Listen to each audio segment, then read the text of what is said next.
We'll call the meeting to order. I assume one of the staff may be in a better position than I to call the roll. Whoever can see who we think is present. I can do that. Okay. Mark Ewert. Here. Kristen French. Here. Here. Barb Hedstrom.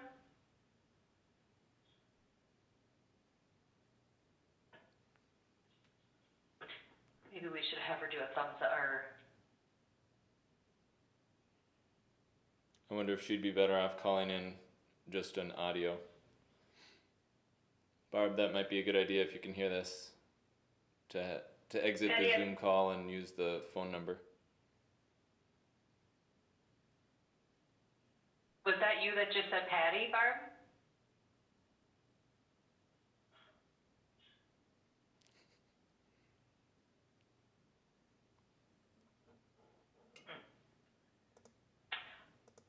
Let's hold off on Barb and move on to Jerry Hennon. Here. Eric Spieler. Here. Commissioner John Ulrich. Here. Pat Stieg. Here. Am I missing anyone? That's everyone. Yeah, Kathy Gerlach. Kathy's not with us this evening. Probably mention her for an absent. Kathy Gerlach will be absent this evening. Okay. All right. And from what I can tell, we have the three staff with us. Is that correct? Yeah, we have Nathan Moe, Alyssa Delgado, and Patty Freeman tonight. Very good. Well, I'm sorry my camera isn't working because I actually did bring in a flag to do the pledge, but if people are so inclined, we can do the pledge. Sounds Day good. after election day. All right, if you'll join me, I pledge allegiance to the flag of the United States of America and to the republic for which it stands, one nation, under God, indivisible, with liberty and justice for all. All right, thank you. Well, now we're going to approve the agenda. I think as we talked a few minutes ago, we had some materials arrive in the last hour or two. And again, as was discussed, I think my understanding was these were the background information in support of the other documents that we received earlier in the packet for these agenda items. Is there any other changes or proposed changes to the agenda? The only thing I want to mention related to the agenda is that I won't be providing legislative updates. I'm going to move those to December. Okay. We'll hold that till December. Any other changes? All right. Is there a motion to approve the agenda? Move to approve, Ewert. Second? French, second. All right. Thank you. All in favor, say aye. Aye. Aye. Anyone opposed? All right. Then we will move on to approve the meeting minutes from October 7th. These were also sent out in the packet, but I'll pause for a minute in case you want to peruse them one last time. And if you have any corrections or changes that need to be made, feel free to speak up.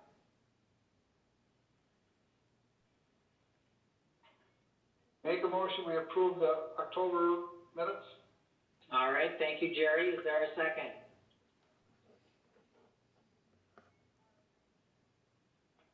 Second, French. All right, thank you. All in favor of approving the meeting minutes, say aye. Aye. Aye. Anyone opposed? Okay, our minutes are approved. Very good.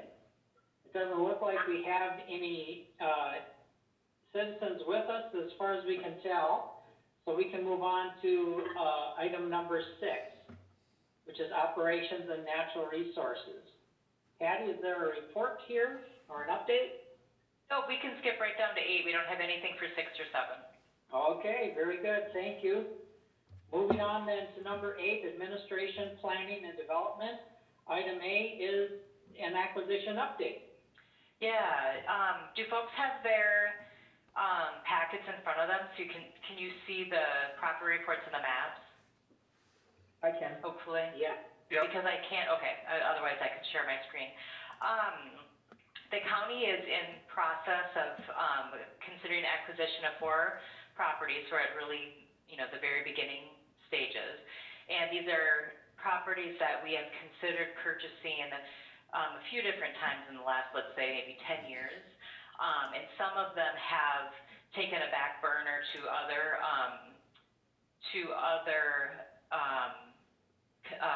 acquisitions, as the property owners of those other acquisitions have found themselves in urgent situations. For instance, when the O'Reilly parcel came up to us, that was something we hadn't planned on for years, and because of the family situation, that became available, and we put other acquisitions on hold for that.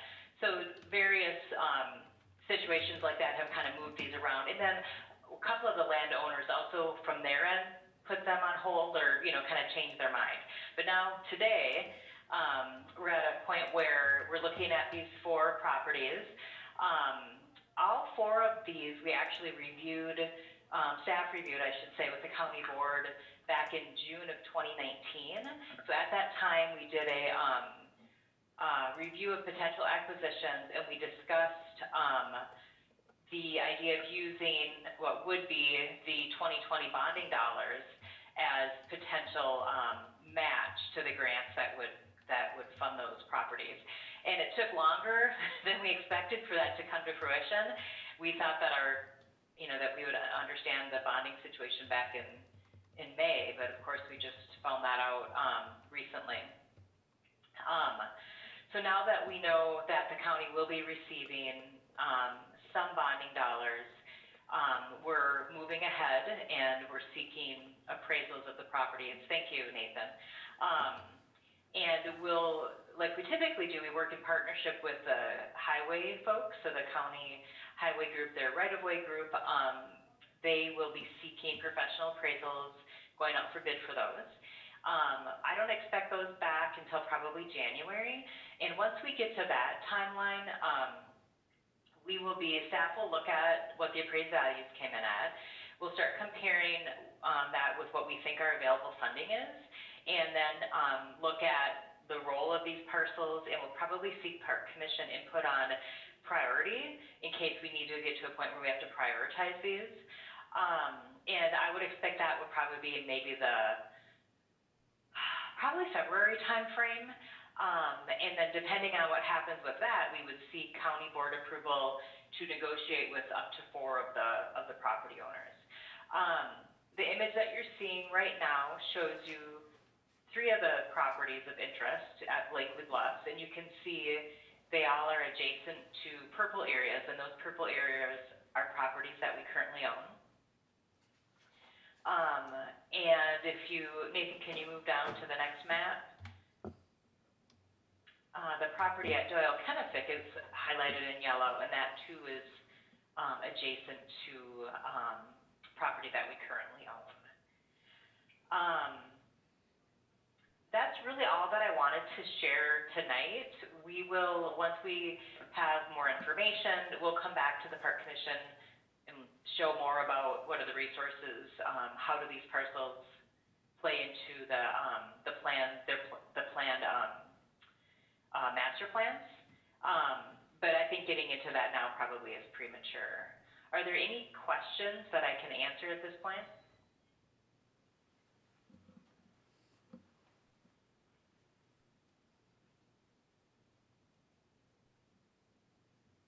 If any commissioners have questions, feel free to speak up.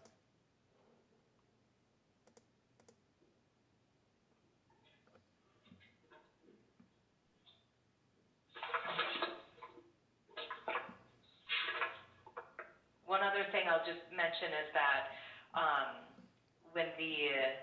as the highway folks are seeking the appraisals, Alyssa will be working sort of concurrently to prepare information that we'll need to submit the grants. In order to get in line, to sort of get in the queue, so to speak, for grant funding, we have to submit a purchase agreement, which we're a long way off from, along with a whole host of other information, sort of convincing them why these are really great parcels for us to add to the parks. And that takes some time too, so over the next couple of months, she'll be working on that. Otherwise, that's really all that I wanted to share. Approximately how many acres are we talking with each one? I think it's about, I want to say like 60. Should we go back and look at my memo here? The total would be 60 acres? 40, no, more than that. 41. 65, 90, between 90 and 100. Okay. One of the properties is we're either going to purchase half of it or all of it, and that's something that we really are going to want more park commission input on, but we're not ready to really dive into that. That's the one that, Nathan, can you just scroll down just a little bit? Mm-hmm. Go to, I think, the next one. This one? Next one. This property here, we have appraised this once before, and right now the owner is considering selling half of it. Previously we talked about the owner keeping 5 acres. There's some complexities to splitting it for various reasons, and we need to meet with staff needs to meet with the landowners to really better understand what their goals are. So when we do the appraisal, we'll be looking at 2 different scenarios, and there will be more to come on that. We're going to want some park commission input on, is it the right thing to do to purchase half of it right now versus wanting to get all of the woodland that's shown there and just leave a residential property. But there are some complexities that we have to work on related to the zoning in this area. So we need some feedback from Marty Schmitz and his group first. So stay tuned on that.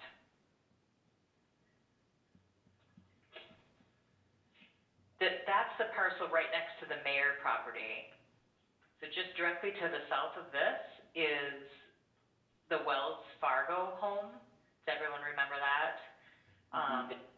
So just to kind of orient you.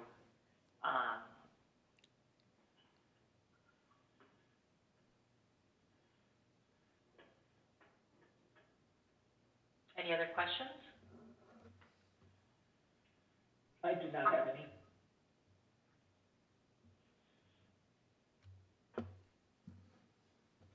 Okay, well then I guess we can move on to our next item, 8B, which is the Cleary Master Plan.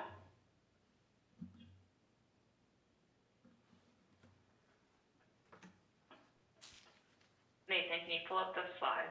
Oh, of course.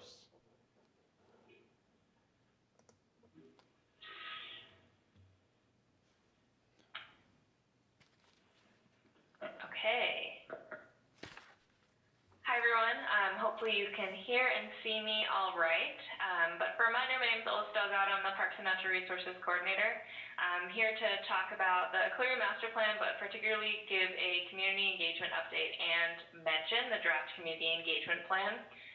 So this was actually in one of the memos that was sent out late to everyone, and it did include a copy of the draft community engagement plan, so I'll alter this conversation a little bit, but staff would really like some advisory commission feedback on the community engagement plan, so be kind of thinking about that as I'm talking about this. So I just wanted to give an update on some of the community engagement events that we did. So in October, we had a few events that you guys probably remember, the look tours to kick off the master planning process for Cleary, but to also really try and advertise and recruit for our resident strategy team. So these events included all wheels loop tours, Blaze the Lake tour on rollerblades, campfire cookout, and then some hiking tours.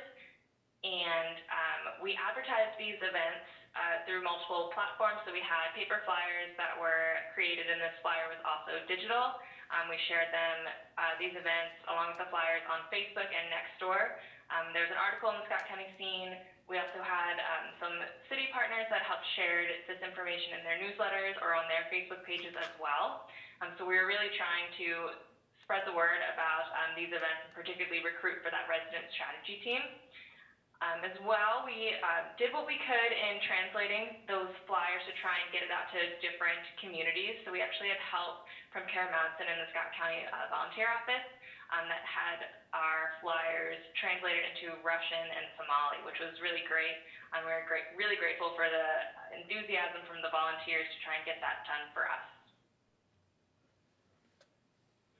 So just an update about how those events went. I know that some of the commissioners were involved in trying to attend, or they attended themselves. The events were lightly attended. There were definitely some tours that had a few more individuals than others, but we were, while the idea was to take advantage of the October weather and before daylight savings came in, winter decided to come early the week that we had the second week of our tour, so that ended up canceling a few of our tours. But these are just some photos from the campfire cookout that we had. We had some snacks available, some good conversation, some slacklining was offered as well. So it wasn't a huge group of individuals, but I just wanted to show these fun pictures of people out at Cleary at the park, kind of talking about master planning or just spending some time outside. And then, so not only, like I mentioned, not only were the events to just kind of say, hey, we're here and we're going to start planning, but we really wanted to recruit for the resident strategy team. So this is a map of showing all of the residents that applied for the resident strategy team. We actually had 24 residents submit an application to be a part of the team, which is super great. They seem really interested in the park, and in our application we did have questions about how they use the parks or why they wanted to be on the team or what they thought that the park could benefit from in the future. So it was really interesting to sort of learn about these individuals and the different communities and different perspectives that they have, and then being able to map out where they're actually from is super interesting because, as expected, a lot of people who applied are very close to Cleary, most people within the 5 miles away, but we actually had people who were over 15 miles away that wanted to participate on the resident strategy team. On this map, if you see any of the darker location markers, that just means that other people are close by. We did have some families that have applied, so there are multiple members of the same family. So those 24 residents are going to join staff members. I believe there are 14 staff members between Scott County and Three Rivers Park District. So altogether, it is about 38 individuals that will be a part of the resident strategy team. Not saying that necessarily all 38 people are going to be chatting at once, but they'll all be available as resources on the team. So transitioning away from the community engagement update about how those events went, where we're at with the resident strategy team, I want to talk about the general plan that staff has to do community engagement for the entirety of the master plan. So if you had the opportunity to look at the draft community engagement plan, you would see these bullets listed out and expanded upon. So these are the main sections of the community engagement plan. I just want to highlight through a few of them, and as I mentioned before, we are looking for feedback to see if maybe there's something we've missed or something we could expand on to make sure that we are doing a consistent effort with the community engagement. So the first bullet being the resident strategy team. So now that we have members, we are in the process of planning out what the meetings are going to be like, what the tours are going to be, the topics that we're going to cover, and just the schedule for the team. As a reminder, we also do have a Let's Talk Three Rivers page. So this is actually like a central landing site that we'll direct people to throughout the master planning process. It allows people to give feedback directly on the site, interact with some of the resources, and also just learn about the planning process in general. We have a lot of different social media outlets, particularly Facebook and Nextdoor, that we're pretty active on. Something we're always considering, of course, is COVID. With traditional master planning, we would do a lot of, if not all of this in person, but as COVID is pushing us to do more virtual engagement, we are consistently trying to be making sure that we are adhering to guidelines and then doing in person when possible. As for open houses and open office hours, this is another instance where COVID is causing some complexities. So we are considering ways to do these virtually, but still make them meaningful. And then, as I mentioned too, we are getting help with translation services from the volunteer office in Scott County, and we're doing that on an as-needed basis, and we're trying to make it very clear to those on the resident strategy team, but also to those that we are engaging with, that those translation services are available if necessary. And then you've heard us talk about our target communities or target outreach before, and this is just us trying to hone in on some of those communities that perhaps we aren't serving as well as we should. So if you go to the next slide. This is a lot of information, but it's just a quick summary of kind of the demographics that we're told from different data sources are underrepresented within our parks. Some of these should look pretty familiar to you, being the under 17, the over 71, extreme spectrums of income, especially low income, and even some geographic regions such as the residents of Shakopee and the residents of Belle Plaine. And then these are just some of our early connections that we've been trying to work with, particularly with just advertising our October events and the resident strategy team, but we're also trying to form solid connections to make sure that throughout the master planning process, we are engaging them and engaging the communities that they work with. So I know we ask this a lot, but also any feedback on new connections, or if there's someone that we're missing, or if there's an outlet that we should be, using to do this, that is something that we are very open to and can add it into the community engagement plan. It is a draft, and it is going to be evolving as the process evolves as well. So that's kind of all I have, and I would love to hear any questions either about the events or about the community engagement plan now, or if the commissioners need time to think about it because the memo was sent out, we can also get feedback at a later date. Does anyone have questions for Alyssa?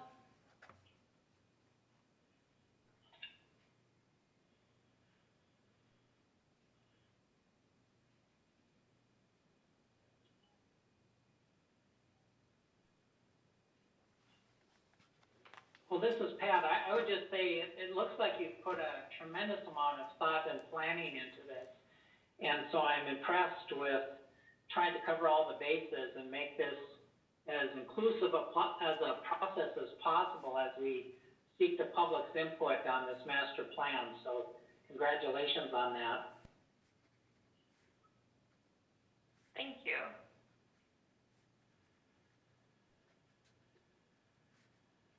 Any other comments or questions?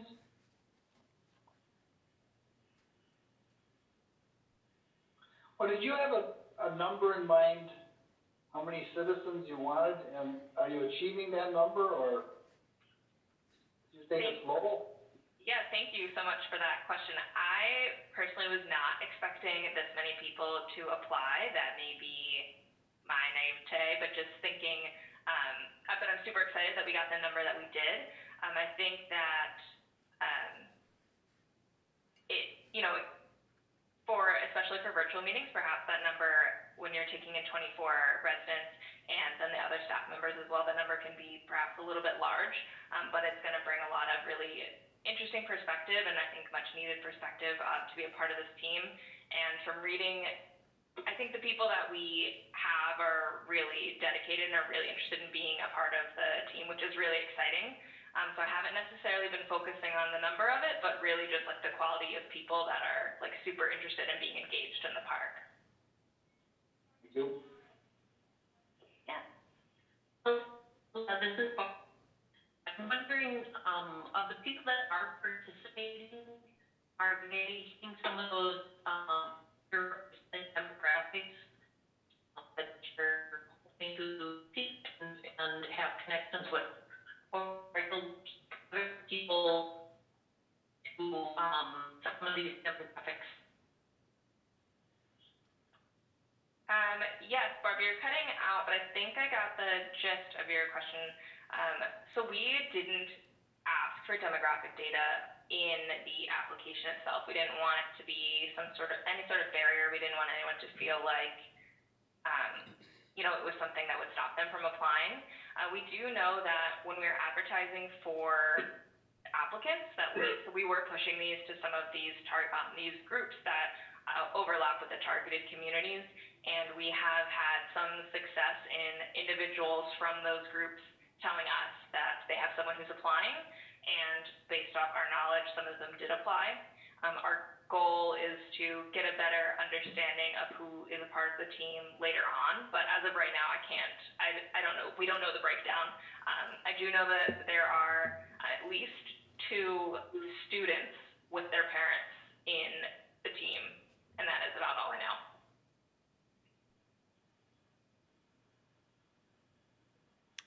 Your packet also has a list of names. You can get a sense of a little bit of the diversity just from the names that you'll see on the roster.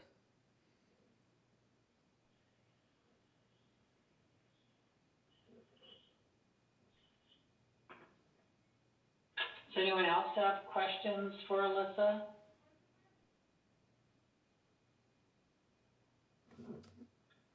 Alyssa, is there anything else you need from the PAC this evening? This evening, no, but I would encourage the PAC members, if the commissioners, if possible, to give a good look at the engagement plan, if you have the time, and if something comes to mind about an improvement or an addition, to let us know. Okay, great. Thank you very much. Thank you. Next, we're going to have a project update and identification of guiding principles for the Cleary Master Plan project. And Nathan, are you going to be leading this piece? That's correct. Yeah, and I'll get into a little bit more about the resident strategy team. I wanted to give kind of an overview of the projects, just where we're going and what we've done so far, and a little bit about the resident strategy team. So we have identified a planning team, and we talked about this briefly at the last PAC meeting, identifying both Commissioners Stieg and Spieler to participate in the resident strategy team. As Alyssa mentioned, we have 24 members, I believe, of the community. They will all be participating. I'm sure they will be at every single meeting and be really excited to lend their ideas throughout the process. And then, of course, Alyssa, myself, and Patty will be kind of the core staff working on the plan. And we are working on this with the help of the partnership, which will be really nice to have some of their technical support and expertise. So forestry may be involved, and water resources, and those folks are either going to be involved kind of on a regular basis as core team members, or in some instances more of kind of a resource as we need them. So we're really kind of outlining all of these different levels of staff to support us, and I think the next, this is a probably difficult to read image of the entire roster, but you have it in your packet as well, so that might be a little bit easier to take a look at. And this actually has a couple of additional resident team members that joined up just in the last few, I think the last day that we had it open, and then identifies the other folks that we will have involved. So quite a few people, and it'll be interesting to see where this project goes. And then in terms of a timeline, we are officially having had those kickoff meetings. It's kicked off in October, and initially we were thinking maybe we could get it done in about 9 to 12 months, but it's probably with all the going through both boards, as this is a property owned by Three Rivers Park District. They'll be the first board to take a look at the plan, and then the Scott County Board will take a look as well. We have approvals from all the surrounding communities as well, and it's more likely it'll probably be closer to a 15-month project. In that regard, we expect the approvals to happen around early 2022, maybe March 2022. So we are just concluding with the project initiation, resident strategy team recruitment, and in mid-November we'll have our first resident strategy team, and then throughout the months of November to May, there'll continually be brought together about once a month.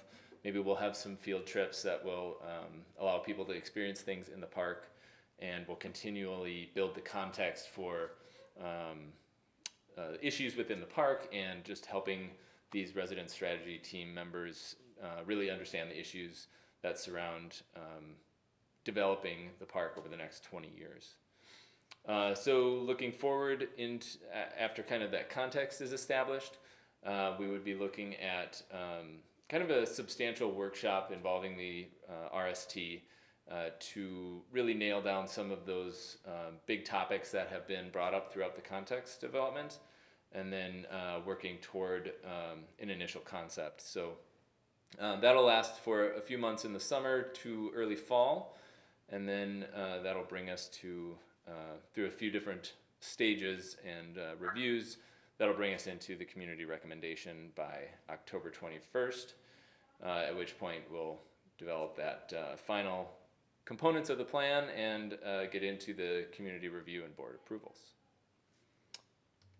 Any questions on that component? That's kind of the high-level overview of what we're looking at in terms of the project, along with our community engagement that Alyssa talked about.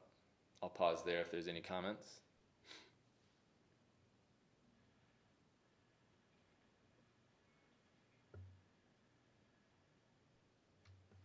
Hearing none?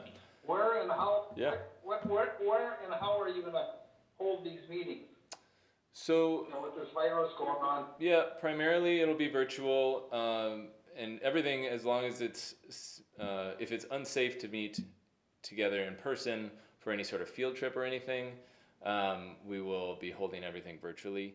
If there is opportunities to have a safe way for the group to connect, such as a field trip, say in the winter doing cross-country skiing, or if there's a vaccine and people are kind of returning back to normal, we're certainly going to be willing to accommodate that kind of thing. I think there's a lot of benefit to being in person, but of course safety is going to be the number one component we have to think about, and we won't do anything that is not safe. So we are working with Zoom primarily, and just like Alyssa had talked about with things like open offices and virtual open houses, those things will be all through Zoom, which will be interesting. I think it's in some ways an opportunity that you don't have to necessarily take an entire evening to go to the park and visit an open house and figure out a different plan for dinner. Maybe you can even participate while you're making dinner. So I think there's some opportunities where the access to these meetings is actually potentially easier for some people.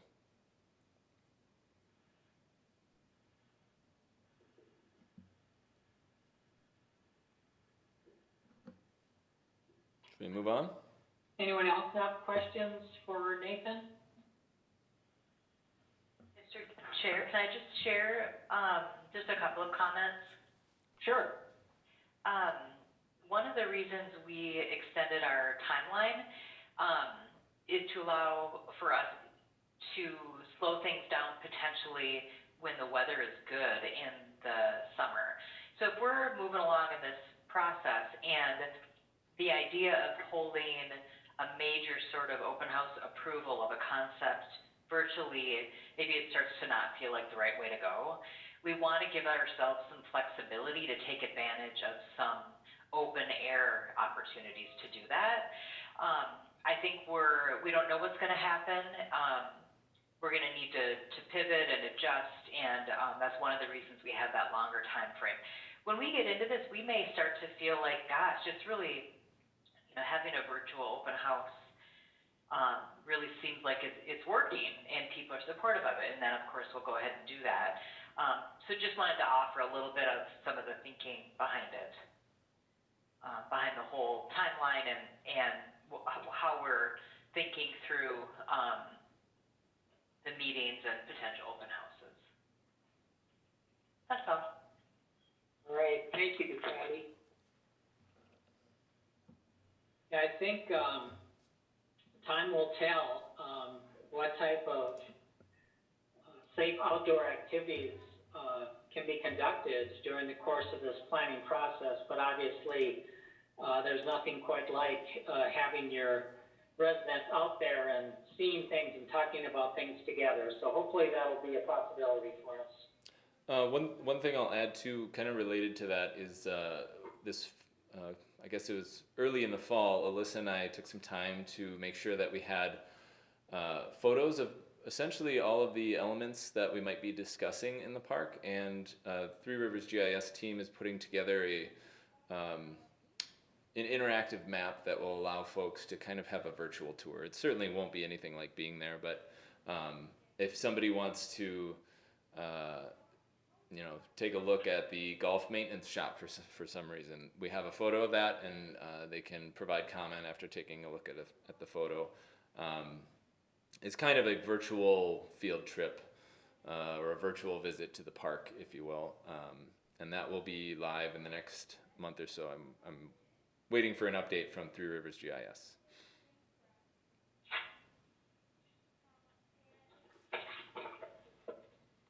Should we move on? Jason, yeah, please do. If you have a question, we can certainly pause for that. No, actually, I was just gonna ask you, if you're ready to move on. Ready to move on. Okay. So I'm gonna jump to the memo a little bit here, just because I think there's some good context in there you probably haven't had the chance to take a look at. But just to introduce the idea of guiding principles, or something that I think are important to establish early on in the project. Anytime we have an issue that we need to discuss, and perhaps for some reason or another, we would just want to check and make sure that it fits within the mission of what we're trying to do. If we have these guiding principles that can help ensure that the plan provides that path towards outcomes supported by county leadership, that'll be important. An important way to kind of reflect about that idea or that proposal from the community. It's kind of that compass that continually allows us to course correct and make sure that we're looking at things correctly. So I want to take a little time to explore what our guiding principles might be for this project. And I have a little bit of information I pulled into the memo, and I'll just share that now. I'll make it a little bigger so it's probably easier to read, but I just thought it might be worth taking a closer look at the comprehensive plans and the goals that were identified in that plan, since that was something that is kind of an overarching planning document that also helps guide us as we continue through our planning of our parks and trails. And I added some emphasis here and there where it kind of got to the heart of what that goal was. So there are quite a few of them, but I could read them quickly, or we could take a little time to read them ourselves, and I can just kind of scroll through them. Why don't I just read them?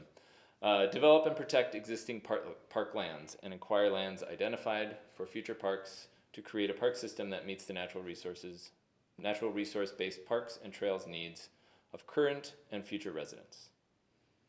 Promote a safe, healthy, and livable lifestyle in Scott County. Be progressive, responsive, and welcoming to all in the provision of parks, trails, and open space recreational opportunities. Provide a diversity of natural resource-based outdoor education and recreational opportunities that are accessible and affordable to all residents. Continue to build a regional park and trail system in coordination with and complementary to facilities of other providers in Scott County or the region, and which optimizes cost sharing, partnerships, and collaboration while avoiding duplication. Protect and conserve natural resources while preserving and maintaining ecological integrity in the creation, development, and maintenance of the system of parks and trails.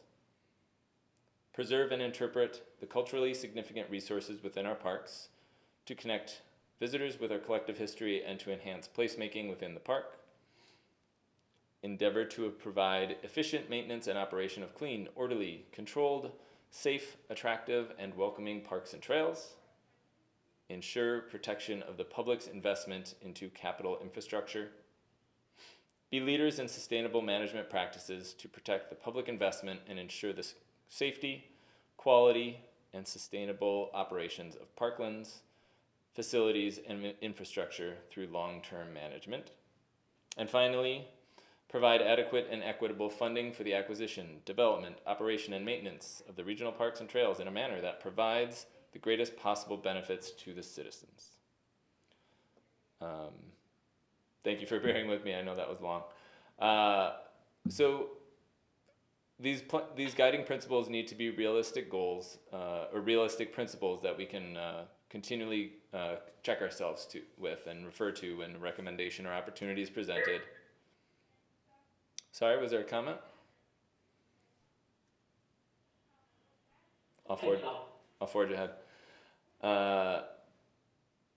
So it's really about figuring out what our values are first, and if we get to specific guiding principle statements, that's great. I'm really hopeful that we can identify some significant values that are important, and so the 4 questions on screen here are kind of what I am thinking are a starting point, but it certainly can just be an open conversation about what our values are as a park agency, park and trail agency, related to more specifically Cleary Lake Regional Park. So what are those important values for our agency? Actually, I think I can jump back to the presentation now. What are the most important values for our agency for Cleary Lake Park? How can we ensure what we value is protected or enhanced? What do we want Cleary Lake Regional Park to be in 20 years? And who is this park for? So, well, we do have a Mentimeter presentation available. You are welcome to use that if it's easier for you. I know some of you are already on your mobile device or already on a different device, so that might be tricky, but you can also just have that conversation, and Alyssa has agreed to add any comments into the Mentimeter thing. So you don't have to use that if you don't want to. It's just kind of an open place to have that conversation. So I would love for you to start thinking more about, or starting to have that conversation now, about what we feel are the important values to keep in mind as we go through this planning process.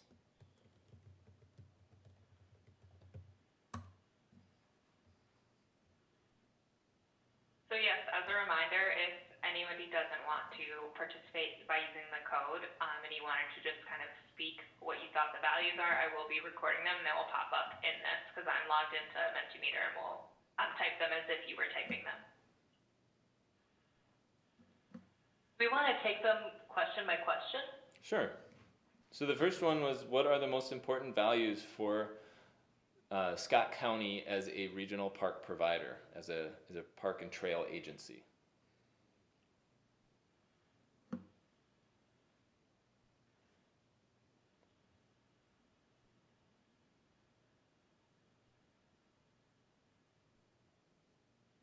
If it'd be helpful, I can put the comprehensive plan goals up again, if that might help jog some discussion.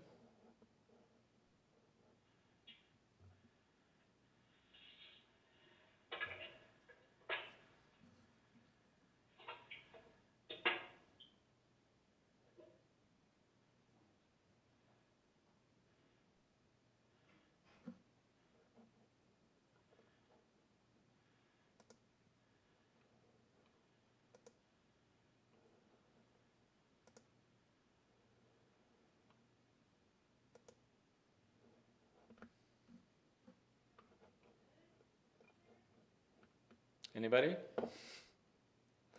Oh, we have some chat comments. That's another place. Well, I'll chat. Okay, if we're looking ahead 20, 30 years, well, let's also look behind 20 or 30 years. What did Scott County look like? And all the open space we had compared to, 20 years ago to today, and what's the next 20 years going to be. So that's a strong reason why we have our park and we preserve it, because in 20 years, is there gonna be, are we gonna double in population again, and there's gonna be twice as many houses? So I think that's, I think, something we gotta keep in mind, looking 20 years down the road, or 30 years, or 50 years. So can I add to that? I think as we are, I mean, we understand that we have room to grow, correct? I think that's kind of what you're getting at. We are a growing county, and we have to be thoughtful of what that growing county looks like in the future. Is that what you're getting to? Well, we gotta preserve what we have also. Mm-hmm. With our parkland.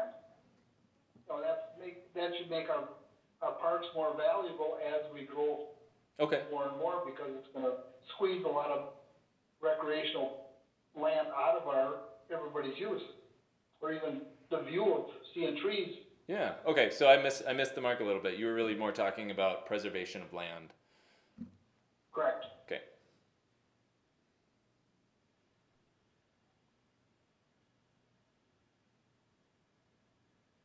All right. I like the input here.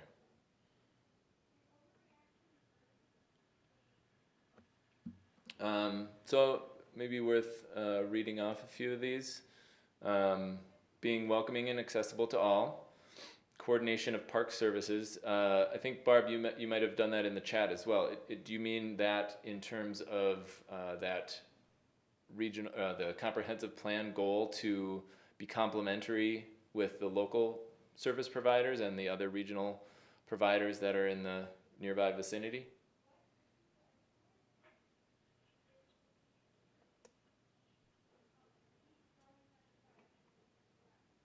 I know Barb's got a little bit of connection issues, so feel free to chime in on that piece. But preserving open. Hey, Nathan? Yeah. Which one were you asking about? The coordination of park services. Oh, got it. Okay, thank you. And then preserving open space, we talked about that a little bit. Alignment between regional and local park system, that's kind of what I was touching on about perhaps being in alignment with coordination of park services. Can we pause on that one though? Yeah. Sorry, but I'm really intrigued to hear more about what that means, because I don't understand it. If anyone's willing to share more about what their thoughts were behind the alignment between regional and local park systems, that'd be great. Yeah. Hey, Patty, that was mine. So, I spend a lot of time, in Clear Lake Park, along with our other city parks, right? Sometimes they line up with, similar items, sometimes they're different, right? So I think whatever we do as we go forward, we have to look at the local city parks and making sure that we're not repeating what they do, or maybe we could just kind of supplement them, right? For example, like the pickleball, right? That's a great idea. So we would not have pickleball at Spring Lake Park, for example, right? Or archery, right? They've got that over at the Ponds Park, for example. We would probably maybe not have it over at Clear Lake Park if it's close enough in proximity, if that makes sense. So it's about being complementary between Correct. the two systems. Yep. Yes, thank you. Yep, and then also the trail system that connects them, right, too, right? So for example, we've got a trail that goes through Prior Lake, it could be considered regional, but yet it's still city or local, too, if that makes sense. Mm-hmm. Thank Okay. you, Eric. Yeah, thank you. So we touched a little bit on open space. It sounds like that's a little bit of a theme that we have coming together. Protecting the public's investment, is that about maintaining what we have and making sure what we have is a really high quality product for our residents? Whoever added that one. I wrote that. It came off of the values that were there, and I think, back to a lot of our community meetings, and when we acquired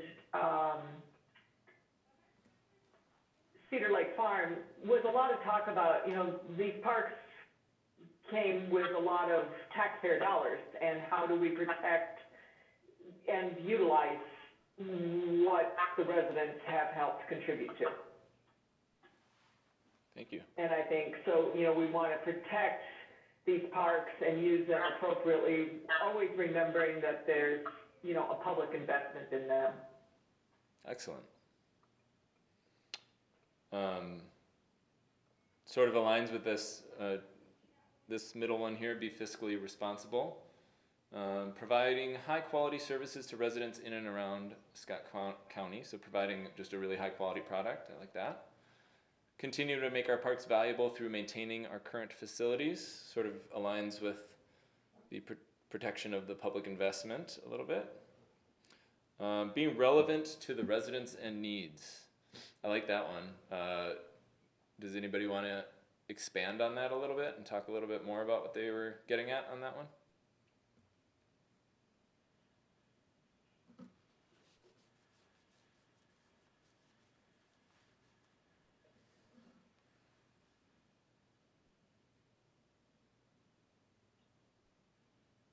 I'm not sure if that was mine or not, so I could try to answer that one, right? Sure. Mine was the one right next to it, would be open to new recreation ideas, right?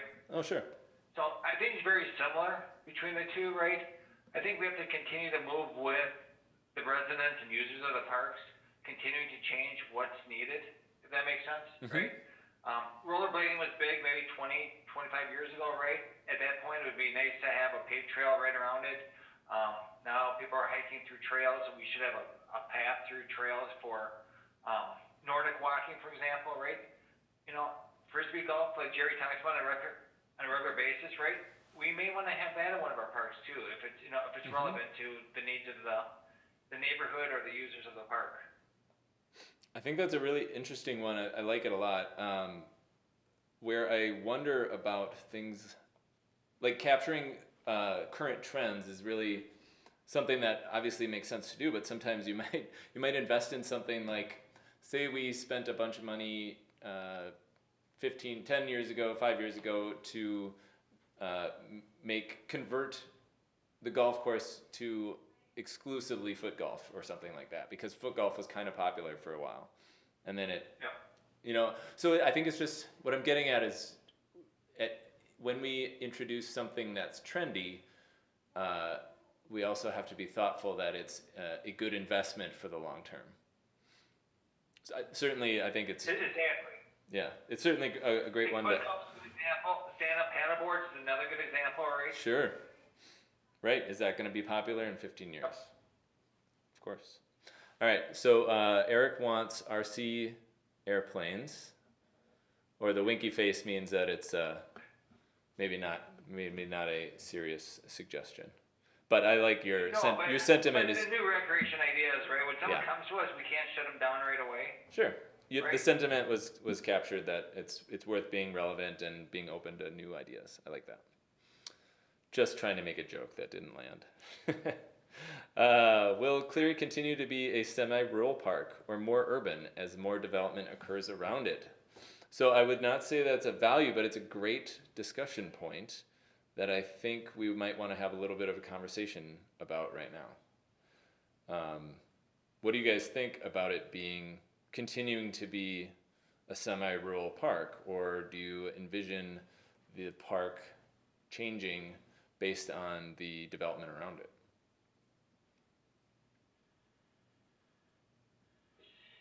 This is Pat, and I made that comment, I guess, after hearing an earlier comment, and I was just thinking of this park relative to Spring Lake Park. And Spring Lake is certainly surrounded on some portions of it by residential neighborhoods.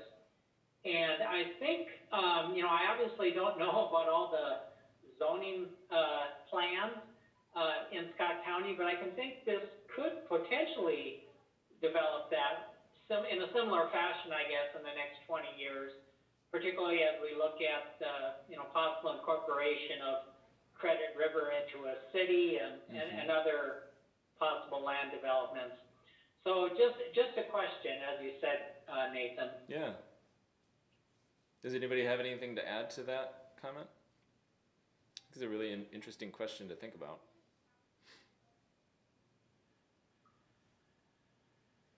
Well, I'll change directions here a little bit. Something I think we should keep in mind is whatever we put in our park, we don't compete against the businesses in the surrounding area. You know, they pay taxes, we could do it cheaper probably, and maybe a little nicer, but, you know, we don't wanna take food off the table of any businessman.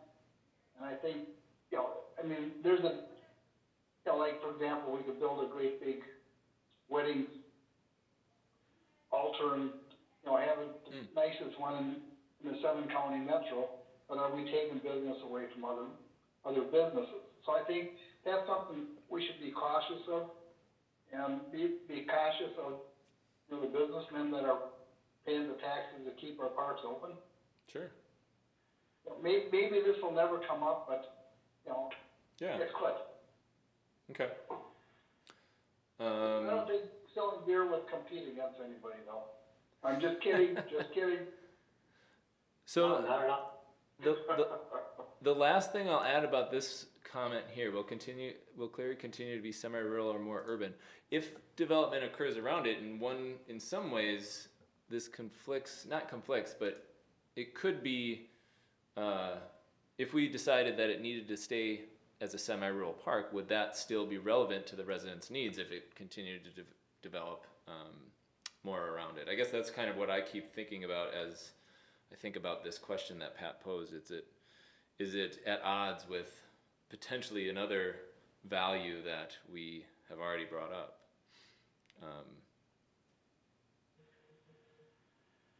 I don't know. We don't have to dwell on that one, but if anyone has any more comments on that, feel free to add. Provide parks. Mr. Chair, I'd like to chime in on that, if I could. Sure, please do, Patty. Thank you. You know, I think that's kind of the rub we find ourselves in, often related to parks. It's for regional parks or larger, more landscape-based parks, it's the beauty and the open spaces that draw a lot of people there, and there's always that tug of war of, you know, wanting more amenities to serve more people, and that's kind of a healthy sort of continual conflict, right? I do think we need to be thinking of that because this master plan looks at the next 20 years, right? So we need to be thinking that through. I also would just want to say there's a pretty far range between semi-rural and urban. I mean, when I think of urban, I think of almost like Como Park or the chain of lakes. So we have a lot of room in between those. Yeah.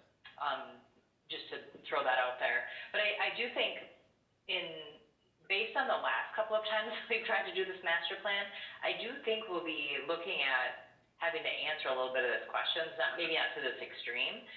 Well, it won't be to this extreme, but we'll have to maybe meet what we think our needs of today and 15, 20 years. We may need to take a breath and say, which parts of this beautiful open space are we okay with developing to serve the needs? I mean, that's one of the classic parts of doing a master plan. So I just wanted to mention those things. Thank you. Very good. Providing parks that are safe for residents to visit. I'll just keep reading these and interrupt me if you have thoughts. Coordination of park services includes coordination with Three Rivers Park District and other Scott County departments to deliver services, so really focused on the partnership. Make it easy and cheap to visit. I like that. Make it accessible. Be ready for the next pandemic. Kind of ties into the safety element, I think. And maybe now we are redefining what safe is. Preserve and protect the natural resources of the park. Very worthwhile thing to do for a regional park system. I like it. Jerry's comment there about local businesses. Include a virtual experience for citizens. So another component of the accessibility potentially. Anybody want to expand on that, on their thoughts? I think that's another good, interesting one to kind of noodle around on. This is Mark. The virtual experience was me, and the reason I included it is I think the world has changed. The pandemic has changed us. And you now see businesses who are providing virtual safaris and other virtual experiences, and I don't know that it's going to go away. So when we think about people who utilize our park, I think we want to at least consider people who actually physically aren't going to be in our park, but will want to take advantage of it, if that makes any sense. It does. It sort of seems like there's two components to that. One is just being adaptive to a changing world based on potentially habits changing due to the pandemic, and then another component of it is just being willing to embrace technology and how that might play a role in recreation in the outdoors. Did I capture that sentiment right? Yes, thank you. Great. And then let's see. To be relevant, it needs to be relevant to county demographics and looking for gaps or overlaps, especially with local business interests. For example, if there are ample outdoor private wedding spaces, do we offer that? Okay, so sort of the same thing as Jerry was talking about earlier. Correct? All right, any other things that we want to talk about in terms of values, or I can go back to the other question too, which I lost because we had a good discussion and I have to put in my password. Value in education, the Arboretum. You know, has any park ever considered this? We go along and, here's 20 oak trees. You go a little farther, there's 20 weeping willow trees. You know, so it'd be an educational, it'd be native trees to the area, and you'd clump them. You know, like for example, you walk through Memorial Park, you see all them oak trees. You know, they're all probably 100 years old, but it's just awesome, and each one, you know, has a little story, you might say. And so if you see an oak tree, and then you see an elm tree, and you see a maple tree, each one kind of loses something, but if you see them grouped together, would that be of any value that and then in the fall, each one is going to have their own unique colors. You go through a red zone or yellow zone or a gold zone, and you see all these leaves. So it might not work, but it's something that I'm just throwing out there. So if I'm understanding correctly, you're talking about making sure that providing thinking about the landscape and how we develop the actual landscape as a kind of a destination in and of itself, kind of being more intentional about that? Yeah, you could have a group of apple trees or plum trees, and you could have clumps of a lot of different things. Maybe a regional park is not something that we should do this with, but maybe it is. On the other hand, when I was a kid growing up, every other house had an apple tree. I don't know of any home in Shakopee that has an apple tree anymore. So we lose some things, and maybe we bring some things back, and then plum trees also. And half the houses had grapes. And you don't see that anymore. So you're bringing back some of the past, and it's exposing kids to a tree is not a tree. There's a lot of different varieties. Okay, so maybe this is thinking about our cultural connection to the past and considering that as a component of our plan and making sure that we have those connections to the past. Is that? I don't know if it's a past, but it would be something unique for that park. Okay. That you'd have all these. They go to the Arboretum, and if you're interested in putting a hedge in, for example, you drive through the hedge section and you look at hedges, or whatever. Okay. Rose bushes. There's just something to think out of the box here. I think it's really a stupid idea, but it's something that Well, one other thing, when the master plan, who's going to be the one to tell these 25 people that we do have a ceiling on how many dollars we got, because they'll probably want to come in. Let's pull this put in this $3 million water park in. And then we wanna put in this elaborate, whatever, campground.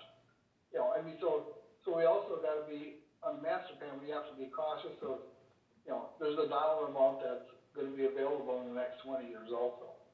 Yeah. So who's gonna be a heavy hitter and knock them down? Well, I think that's important as we talk to the strategy team to make sure that we are clear that we need to be realistic and we need to understand that the master plan is developing a vision for the park. It isn't saying we are going to absolutely implement X, Y, and Z in the next, over the 20 years, all of this is definitely going to make it into the plan. I mean, it's really not establishing where the money's coming from, and it's establishing the vision of the park. So that will be a I would ground. also like to add, Commissioner, sorry, that, Yeah. in the application process for the resident strategy team, there were roles and expectations, and that was outlined in it. So from the beginning, theoretically, if an individual who applied read the roles and expectations, they would be aware of that, but as Nathan said, it's gonna be a continuous discussion. Yeah. Thank you. Another was added during that that conversation: incorporation of the American Indian origins of the parkland and honoring those origins. It's a good one. So that was kind of if you recall, the question that framed this was, what are the important values for us as a regional park and trail provider? And that's kind of looking at the values of the entire system within Scott County. And I think a lot of these suggestions were specific to Cleary Lake, but I just wanted to kind of reframe the conversation and get you thinking again about, are there values that we have for Cleary Lake Park that we might not have for Blakely Bluffs or Spring Lake or Murphy Hanrahan? It is a different park now for sure than all those other ones.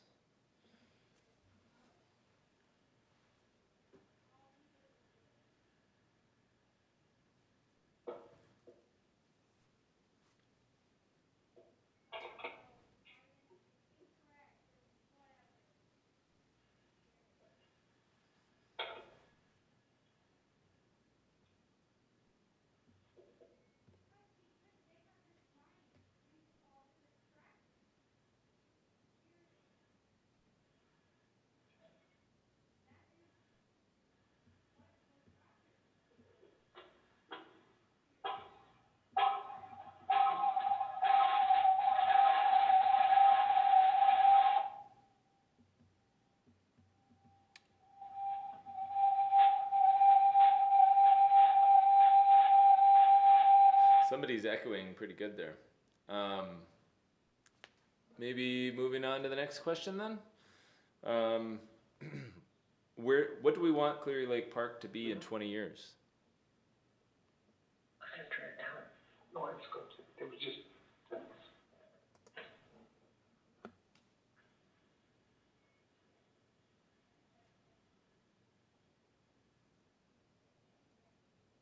And it's possible we've kind of explored all of the strongest values that you folks have. Although I do want to bring up this question. I think this is an important one. Who is this park for, and who will this park be for? And it might seem obvious for everybody, but I think it's worth having that conversation.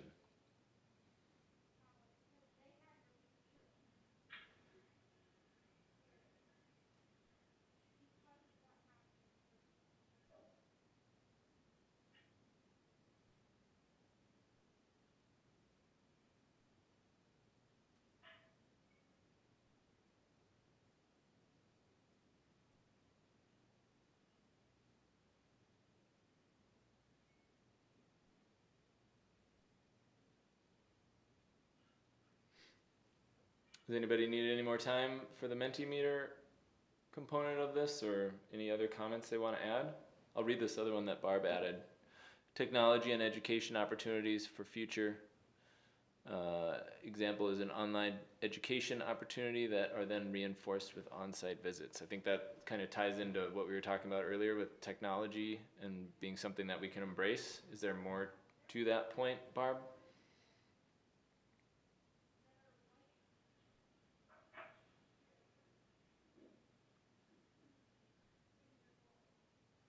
With them, emphasizing the education component.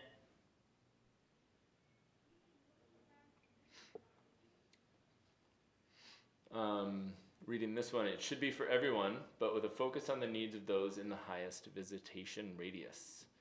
So really thinking about those who are the most frequent visitors, more than likely. That's certainly what we see in our visitor studies, is that if you live close by, you're likely to use the park.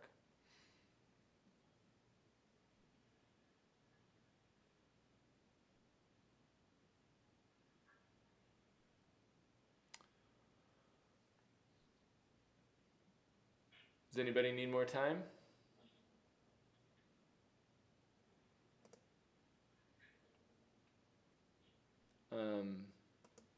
So I don't think we're going to get to specific principal statements. We have about 10 minutes, but I think that could take a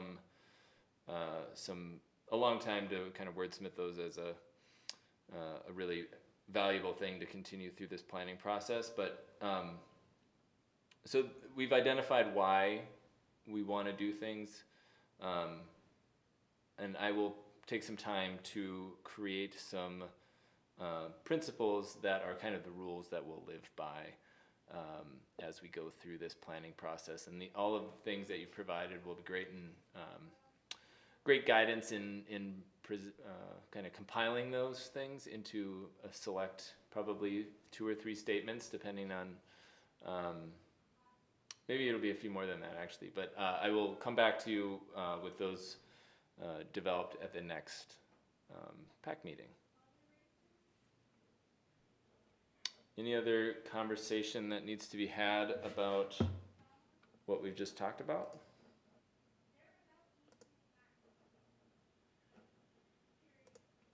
I'll confirm that that was it for my presentation. I think it was. Yep.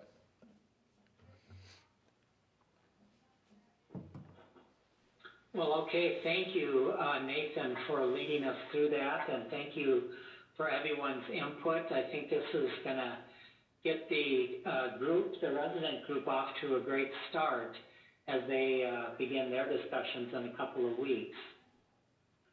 So I think we're ready to move on to our next item then. Item 9, starting with projects and other updates.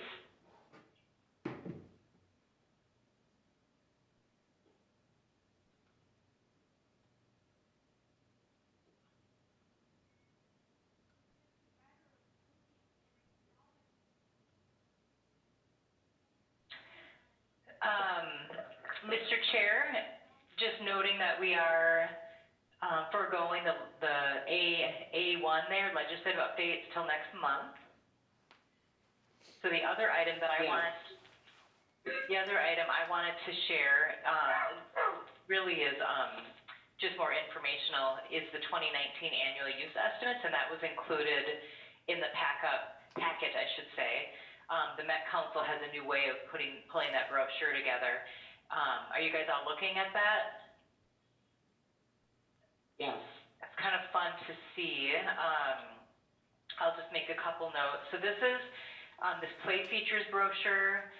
It's how they're pulling together the annual use data now. So the visitation that they're reporting on here, it was all in 2019. They collect that through May through August every year. And just want to point out, so the system had a little over 63 million visits, which is just incredible. And that's before COVID. And the county, if you scroll down to, let's see, what page are we on? Page 4, on one of the graphs, we're right next to Carver County, and you can see that in 2019, we had 850 visits.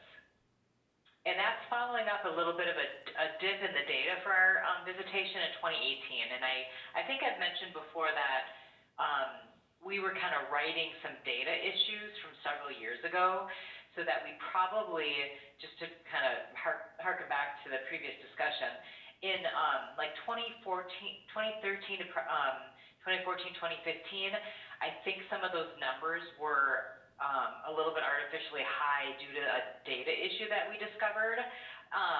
We were still increasing in our usage, but there were a couple years it probably wasn't. It was just the accuracy was off a little bit. That's been corrected, and it's several years later, and our data is representative of all the use that we're all seeing happening. We typically get a little bit higher use in Carver County. And we are, when you compare all the agencies together, Carver County has the fewest visits, and then Scott County, and then Bloomington is ahead of us, and then everyone else is above that. To put some things into perspective, Minneapolis Park Board sees about 24 million a year, I believe, and Three Rivers about 12 million. And we're at 850,000. Let's see, what is Dakota at? I always like to compare us to Carver and Dakota. Let's see here. Dakota's at 2.1 million. This is a good opportunity for me to mention too that there will not be a number for 2020 because of the pandemic. So the 2020 annual use study was all set to kick off in May of this year. And as you know, in March, the pandemic hit us, and the Met Council and the park agencies agreed that we didn't know enough about it to do this in-person survey, right? Or I guess it wasn't in person, but the staffing folks would have to be trained and let loose out on site, and there was a lot of unknowns at that time. So that study did not happen. So our next annual use number, hopefully we'll get in 2021. I'll also take the opportunity to mention that the other big visitor study that the Met Council facilitates for the regional park system is a visitor, it's a visitor study, not a visitor count.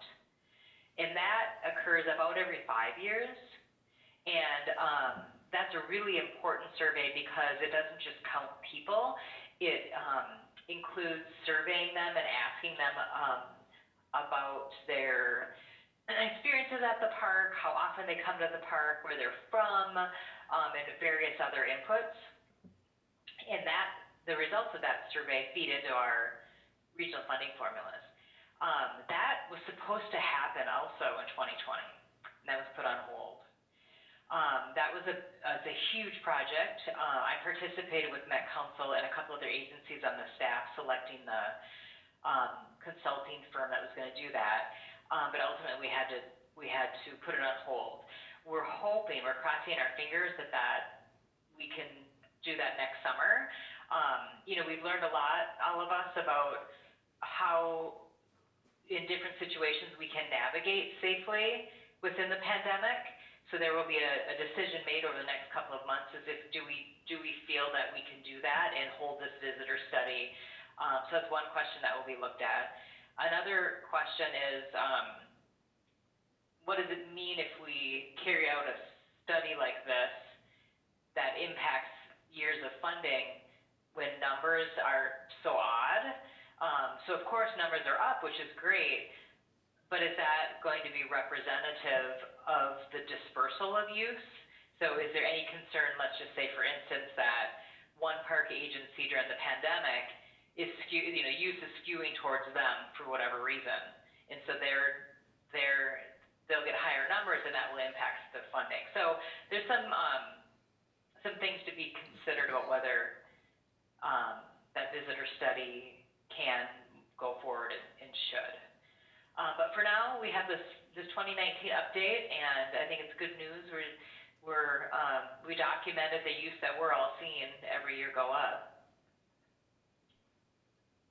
Do any of the commissioners have any comments on this or any questions for me? Patty, this is Pat. I just have one question. Could you remind us, when we look at the Scott County numbers and the Three Rivers numbers, I assume they're not duplicative in terms of the Three Rivers parks that are in Scott County? Yes, thank you, Mr. Chair, for that question. That's a really good one.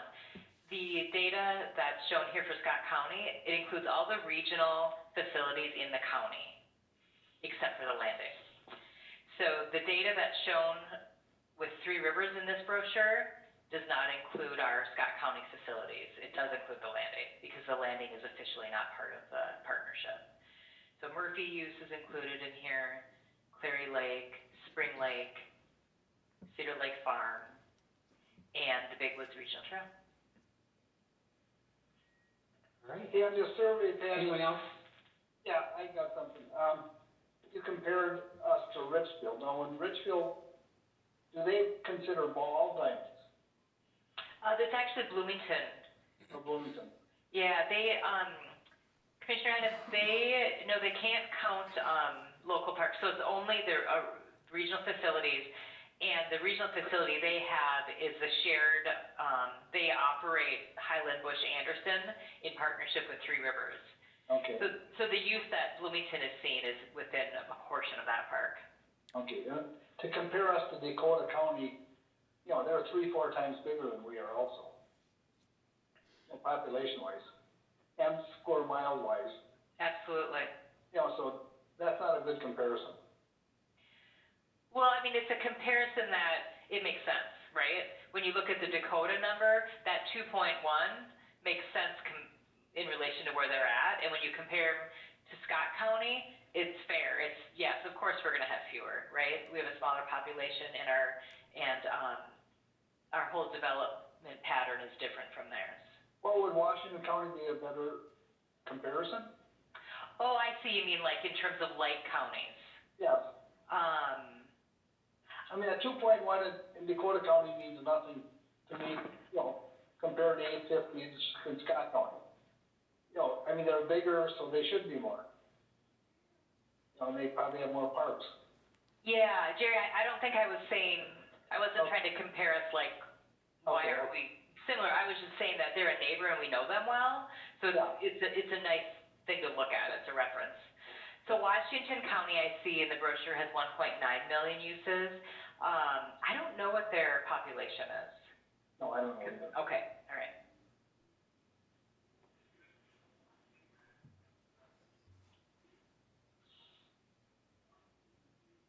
Anyone else have questions for Patty?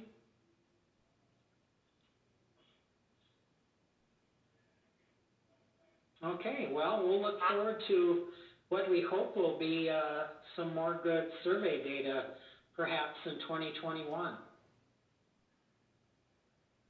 Well, I think we can move on then to item B, the advisory commissioner reports.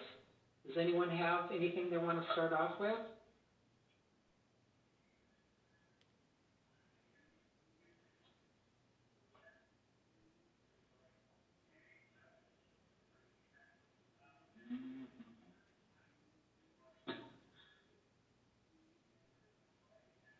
So, Eric, did you get to ski while there was snow on the ground? You know, I was just about to bring that up. I did not.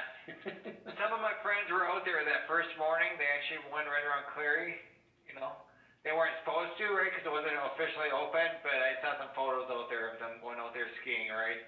And by the time I got out there, it was just too mushy. So I just ended up running right around the trail. I was hoping the snow would stay around, but I'm really enjoying this warm weather right now. You know, one of the concerns I did have, though, I was going to bring up too, was that the wooden bridge was covered with snow, right?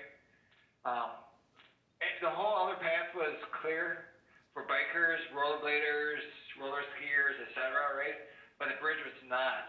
So I don't know if there's a plan in the future to pull off the snow off the bridge as we go forward. Because it took all the way until I think it was this Sunday when the snow finally melted off the bridge. Mr. Chair and Commissioner Spieler, are you referring to just right across from the visitor center? No, I'm referring to the bridge on the north side of the park or northwest side of the park. No, there's Okay. a bridge about, I'd like to say it's about 1.8 miles from the clubhouse, maybe 2 miles from the clubhouse, right around Okay. there, right? There's a wooden bridge over there, there's like a little stream that comes right off the lake. And then there's like a little holding pond just right along County Road 21, 185th Street, for example. But there's like a little arched bridge, right? So you kind of come down a hill, slight hill. There's a wooden bridge, it's kind of, arched, right? And then you go back up the pavement, right? So that was covered with snow for roughly a week and a half, 2 weeks, right? So, I went through it with a fat bike, I wouldn't want to roller ski or rollerblade across it, but it was one of those things where I think that they stopped right before the bridge and they started on the other side of the bridge, plowing snow. That's odd, isn't it? Well, I'm thinking maybe it's just too heavy of a vehicle for the bridge, right? That would be my concern. Okay.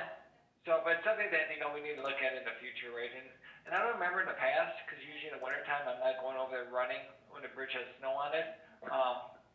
Right, and there's something about we're in this era or this part of the season where the expectation is more you're going to hike or rollerblade or something, and so you'd expect for the bridge to be clear. Yeah, It's the middle of the winter. you can see it right there, right by the cursor, right? Yep, got it. Yep. Yeah, and it doesn't get much sun, so it really doesn't melt. It's made out of wood, so it's not really, it doesn't really absorb the heat, Mhm. So it's not pavement, right, or something that, or asphalt, right? It just doesn't absorb it. So the snow was on there, like I said, for a good, maybe 10 days or so, since we had 9 inches of snow. Yeah, I think that's a good point. I'll mention that to the maintenance group. It sounds like it's something because people were out there utilizing the paths or the typical summertime and fall trail use. So it sounds like that's something that we could have figured out a way to clear that bridge off so that people would have that continuous loop experience.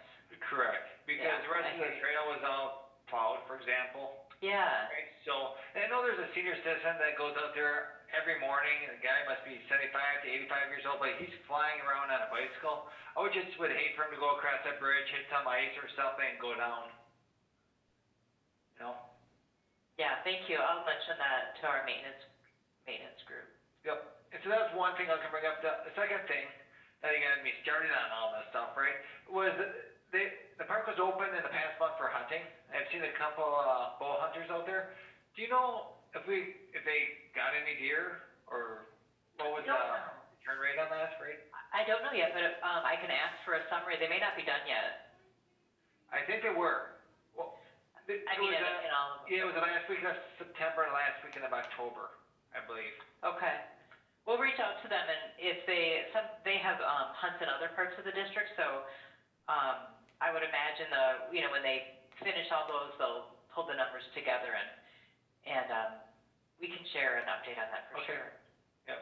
Yeah, that'd be Usually I see a lot of deer out there, but those days those guys were hunting, I didn't see any deer, so I felt sorry for them. Okay, is the lighted ski trail lit now for walkers? Yes. Okay, now, that's what it's going out for. Definitely. Yes, that is a neat experience. Oh, we were out there about a month ago, and I didn't know if we just hit it that the lights were on, and I didn't know if they kept them on all the time. So anyway. Yep. Neat and experience. Hopefully the ground dries, right? Because with all that snow, we had if everything froze, then melted, then froze again, then melted, right? So it was kind of mucky back there. Mm-hmm. So hopefully it dries up pretty soon, but we haven't had any kind of precipitation in the last 10 days or so since the No, and we have good warm weather with the sun. Yep. I think that would be a fabulous social media post for a park commissioner to send out. Put your boots on and go for a Friday night lighted hike at Cleary. Yep. No, and Murphy's Landing, or the landing, is really getting used more and more and more.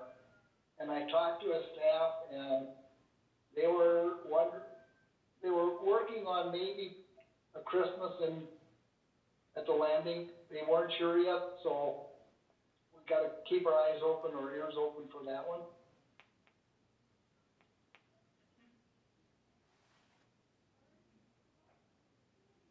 Any other commissioners have reports they want to give?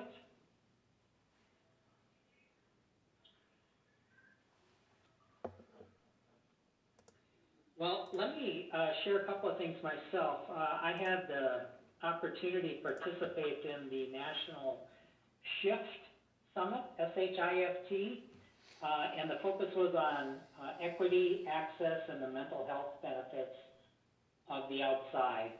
And Alyssa was there, virtually, of course, as I was, as one of the program fellows, and did a fabulous job in some of her presentations, as well as facilitating some of the sessions. So congratulations to you, Alyssa.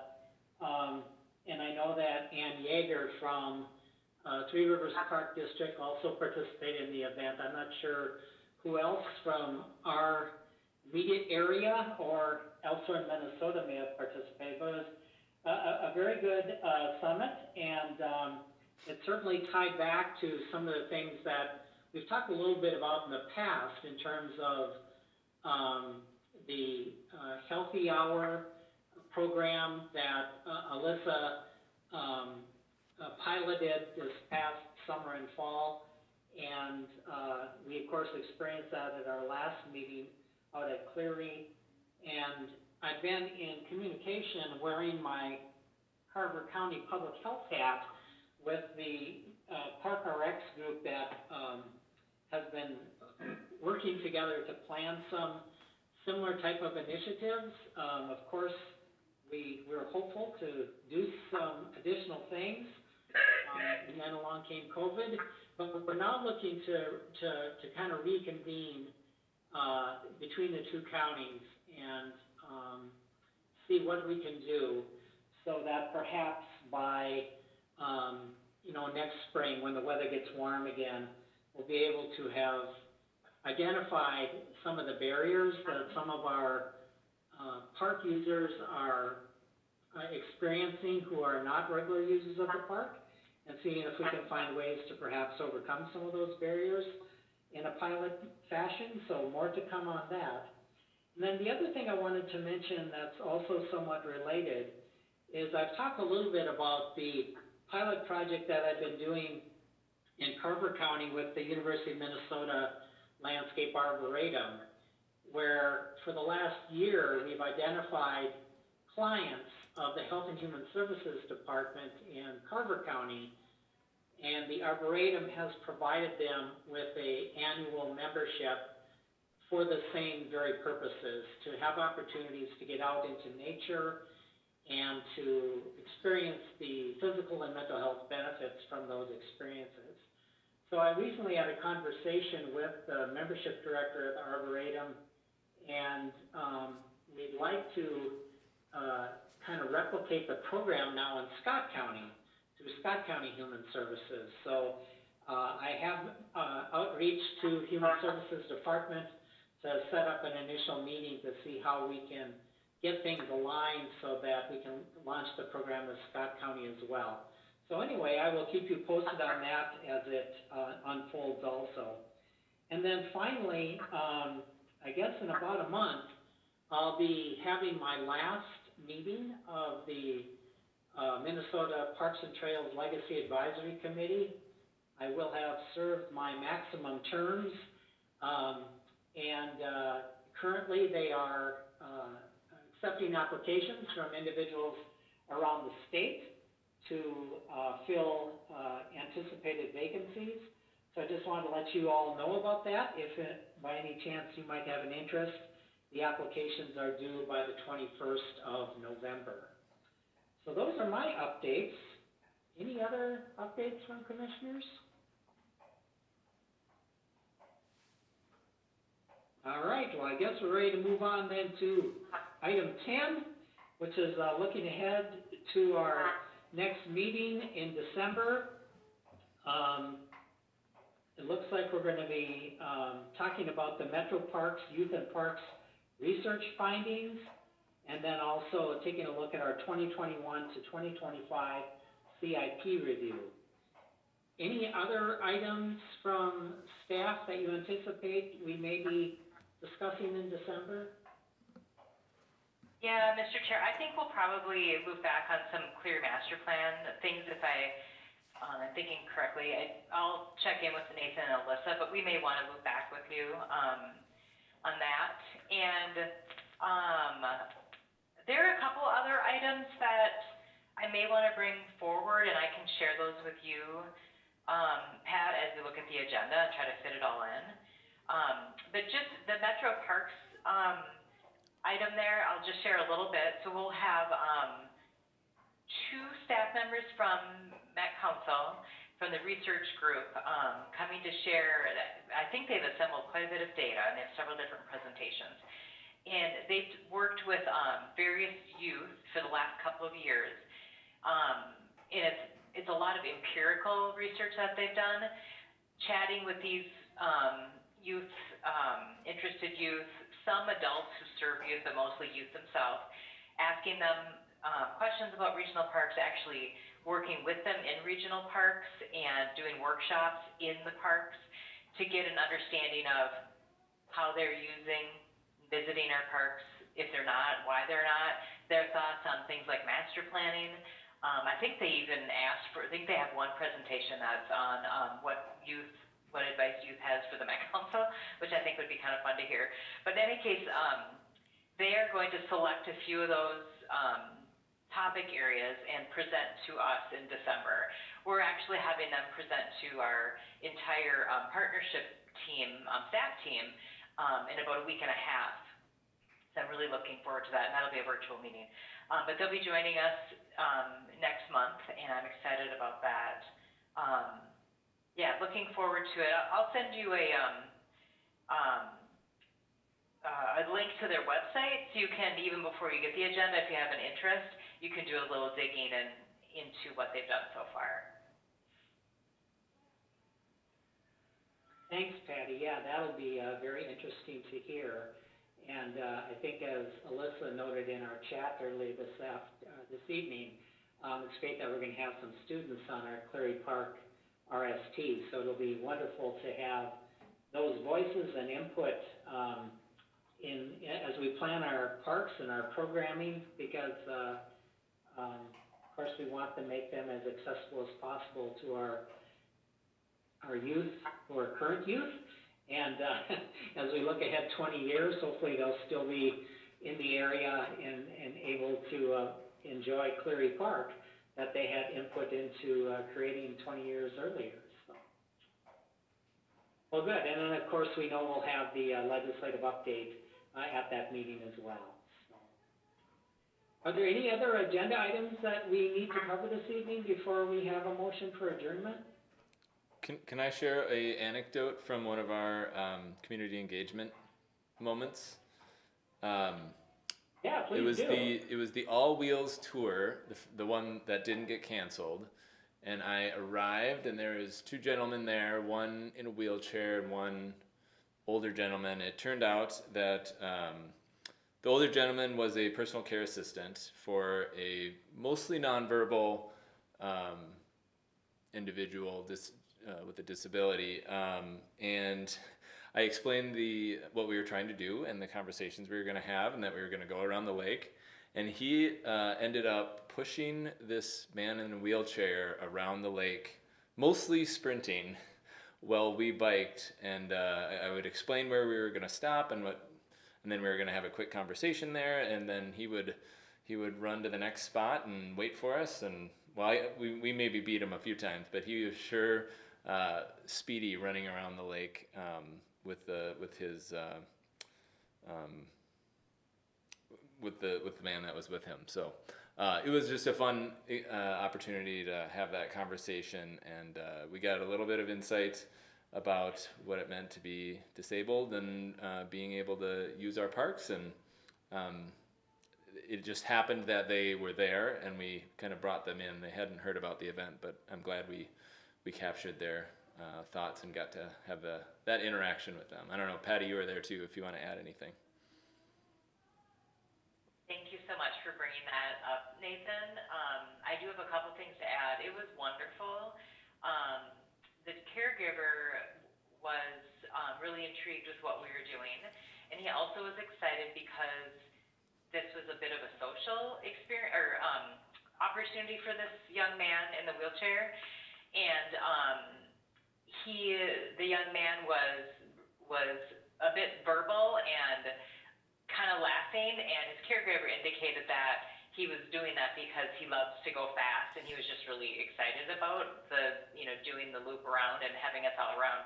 And we took some group photos at the end, and the caregiver asked us to send them to him, which we did, and he said that he would pass them on to this young man's family, who would be really appreciative that he was able to interact with other people and have this experience. So it was wonderful.